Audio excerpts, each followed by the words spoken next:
The Galactic Empire expected fear, tribute, and obedience. What arrived instead was a human fleet, and a lesson written in antimatter, black holes, and extinction-level firepower. Admiral Krexel examined the holographic display of the approaching human fleet with growing unease. When the Galactic Empire had sent its tribute demand to the primitive world called Earth 3 cycles ago, the outcome had seemed inevitable. Fear.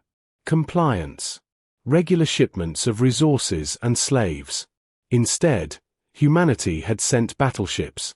Status report, Krexel growled, his mandibles clicking with barely restrained tension. Sir, Lieutenant Vashka replied, long-range sensors confirm 147 human vessels approaching our position. They are not like anything in our databases. The human ships defied every principle of Imperial warship design. Where Galactic Empire vessels were sleek, elegant, and optimized for energy efficiency, these monstrosities looked as if they had been forged inside dying stars and hammered into shape by madmen. Massive gun batteries jutted from every conceivable angle.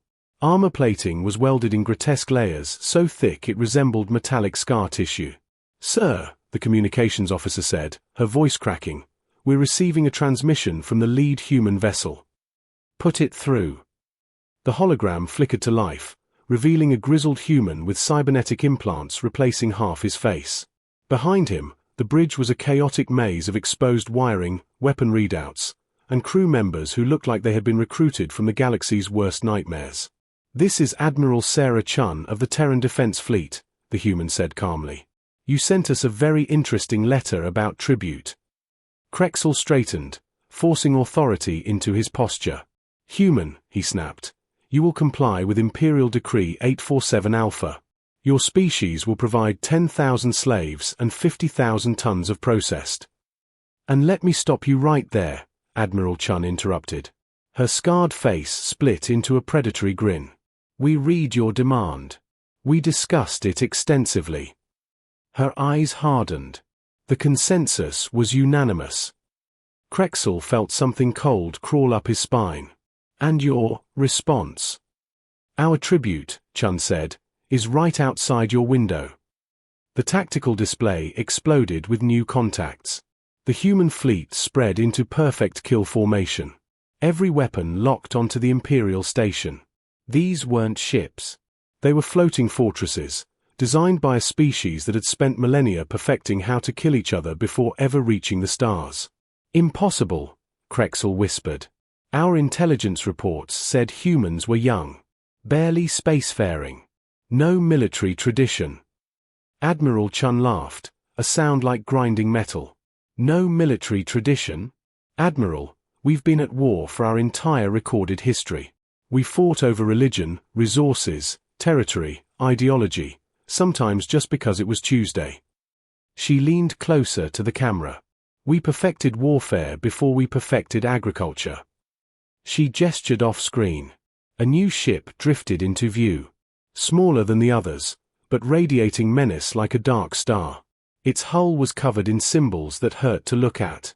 That's the UHNS Retribution, Chun continued casually. She's loaded with antimatter warheads. Each one can crack a moon. The ship beside her carries a weaponized black hole generator. The one after that? We call her the Planet Killer. Krexel's tactical officer began whimpering softly.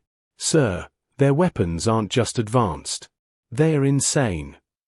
Who designs ships around weaponized star cores? A species that learned warfare in gravity wells, Chun replied smoothly. She smiled. Here's our counteroffer, Admiral Krexel. You leave this system. You cancel all tribute demands to human space. And you spread the word that Earth is off limits. And if we refuse? Krexel asked quietly. Chun's smile widened. Then we demonstrate why humans don't pay tribute. We collect it. The transmission cut. Krexel stared at the display as human ships locked down every possible escape vector with mathematical precision. Each vessel bristled with weapons designed by engineers who treated overkill as a baseline requirement. Sir, Lieutenant Vashka asked softly, orders? Krexel looked once more at ship names scrolling across the display. Inevitable consequence. Last warning.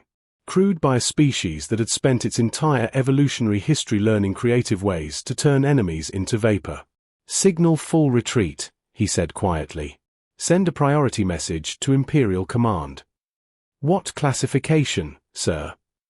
Krexel watched the human fleet hold formation, predators allowing prey to flee with a lesson burned into memory. Apex predator. Extinction-level threat. Handle with extreme caution. He paused. And remove Earth from all tribute lists. Permanently.